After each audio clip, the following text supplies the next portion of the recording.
Hello, and welcome back once again to Infinite Jeff, the project where I, the man whose name is Jeff, I read the book Infinite Jest to you one page at a time, one day at a time.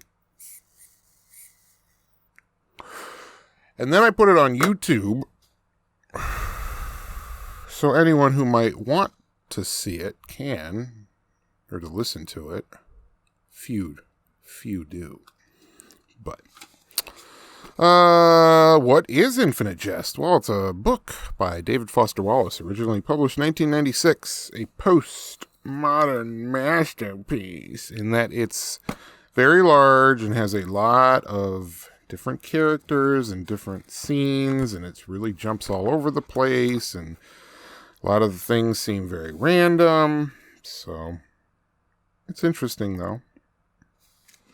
But this is page 338 of this book, Infinite Jest. Here we go. Let's read this. Let's do it. Let's do it. We're doing it.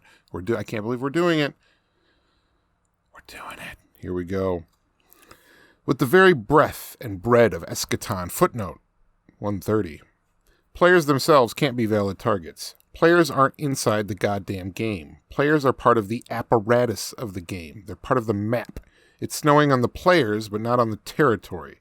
They're part of the map, not the cluster fucking territory. You can only launch against the territory, not against the map. It's like the one ground rule boundary that keeps Eschaton from degenerating into chaos.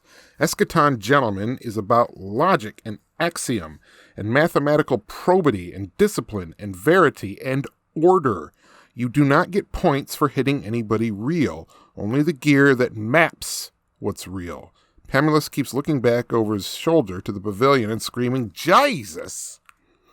Ingersoll's roommate, J.J. Penn, tries to claim that the vaporized Ann Kitten plan is wearing several articles of gear worth mucho indir, and everyone tells him to shut up. The snow is now coming down hard enough to compose an environment, and everyone outside the sheltered pavilion looks gauzily shrouded from Hal's perspective.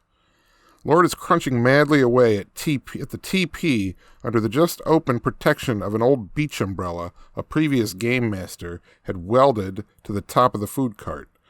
Lord wipes his nose against the same shoulder that's clamping the phone to his ear, awkwardly, and reports he's checked the DEC's Eschaton Axiom directory versus Pink Sub 2 capable modem.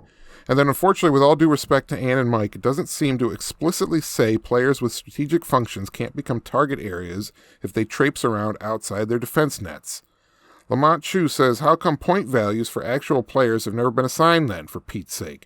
And Pemulus shouts across that that's so totally beside the point it doesn't matter. That the reason players aren't explicitly exempted from the SShax.directory is that their exemption is what makes Eschaton and its axioms fucking possible in the first place. A kind of pale boat wake of exhaust exits the idling Ford sedan off behind the pavilion and widens as it rises, dispersing. Pemulus says because otherwise use your heads, otherwise non-strategic emotions would get aroused, and combatants would be whacking balls at each other's physical persons all the time, and Eschaton wouldn't even be possible in its icily elegant game-theoretical form. He stopped jumping up and down, at least, Trolsch observes. Players' exemption from strikes goes without saying, Pemulus says. It's like pre-axiomatic.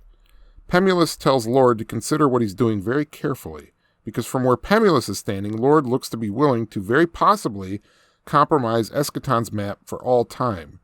Girls 16/18's pro-rector Mary Esther Toad, or Toad, I guess, Thod, putts from left to right behind the pavilion on the long driveway from the circular drive to the portcullis, and halts her scooter and lifts her helmet's tinted visor, and yells across the for Kitten Plan to put a hat on if she's going to play in the snow in a crew cut.